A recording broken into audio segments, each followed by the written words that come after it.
in this short presentation, I'd like to show you how I analyse an assignment, and specifically assignment 1, the PDP, the Personal Development Plan.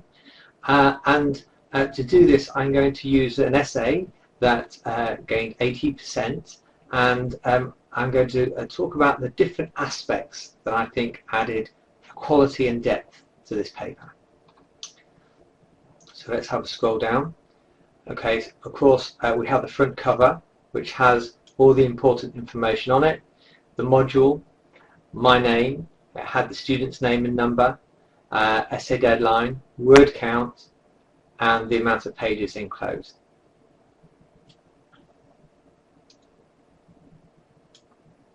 So there's a nice title that the students started off with, which kind of sums up where they're going, and then they've started off with a nice introduction after that.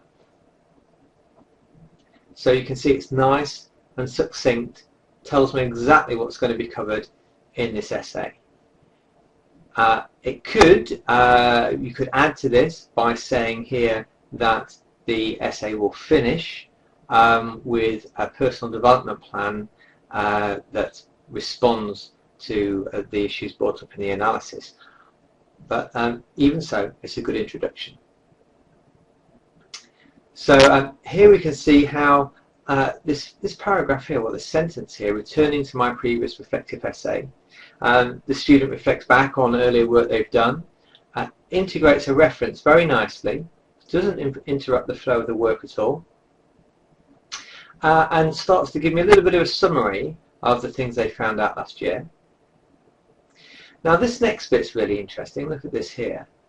How does this impact me in a clinical setting? How does withdrawing from a patient affect them and the therapeutic relationship? So writing in this way is called using reflective questioning. And it's really what you're doing is illustrating your thought process. Now if you're new to reflective writing, that's going to seem a very odd thing to do.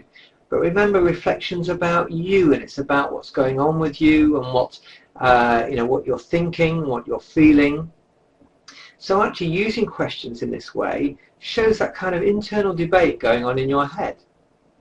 So raise a question in your essay, that's fine, and then go on to address it, which this student does here quite nicely.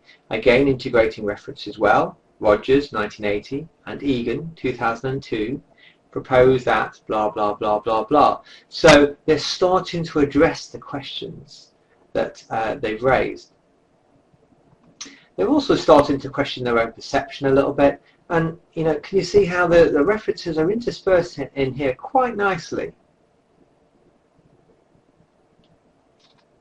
Now, to scroll down further, you can hover over these balloons yourself. I put this assignment on Blackboard. And you can see the comments over here on the right hand side when you do, or directly over the balloon if you hover over them. And here, look, this next paragraph, the student is showing that they're in two minds about how things have been going. They're kind of speculating on why things might be the way that they are.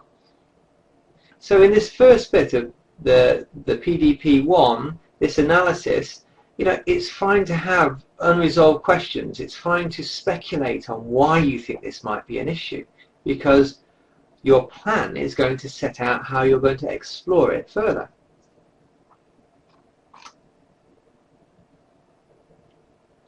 So again here, reflective questions used well, nicely linked to theory.